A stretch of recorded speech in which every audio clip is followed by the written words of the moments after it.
the season. When you scratch and claw and you stay in it, then like the kill shot comes. I mean, how would you kind of describe it?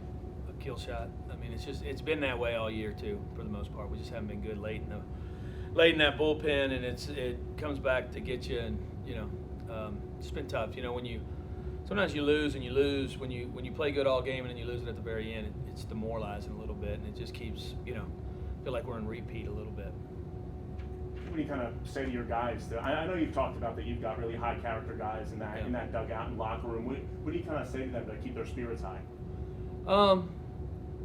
It's about doing the right thing and doing it, coming every day and ready to compete. And it gets harder and harder after you have 3 losses at home like this. So that's really the challenge about how we do things and how we handle things. And everything's not going to go our way, but how you handle it is important. You talked about needing like a special weekend somewhere. How confident are you that this team can do that? I mean, after losing 3 here, it's we're fighting we need to play good Tuesday. We just need to get a good feel in us.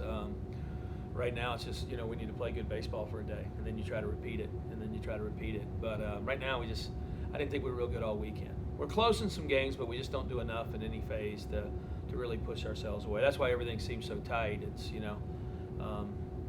because we never separate. On the positive side, Kate Smith gave you a really good start. Yeah, Kate was great.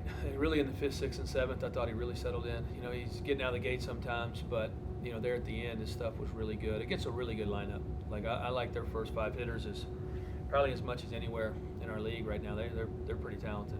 I know you're at Mississippi State. Your staff's not going to sign anybody because they're a good locker room guy. Everybody is signed to make a contribution. Right. And then you have some injuries, and you get a little deeper into that.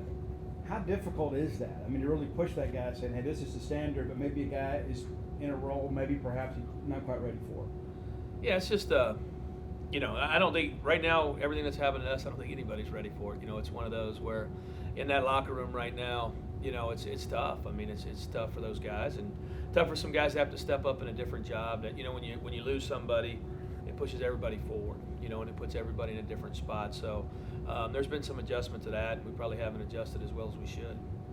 What do you think y'all are going to have to do, you think, to make postseason NCAA tournament? We have to go on a run. I mean, we had to go on a run. But like I said earlier it's about us playing well. Like it's for me to think about Tennessee 2 weeks from now or the conference tournament we need to play well at Sanford and get a good feeling because we just don't have a great feeling in our clubhouse right now after the way we played this weekend. You got some guys too that have never ended a season anywhere other than Omaha. Yeah. And so this is a different experience for them. How do you help them maybe manage through some of those emotions and just focus on today's game?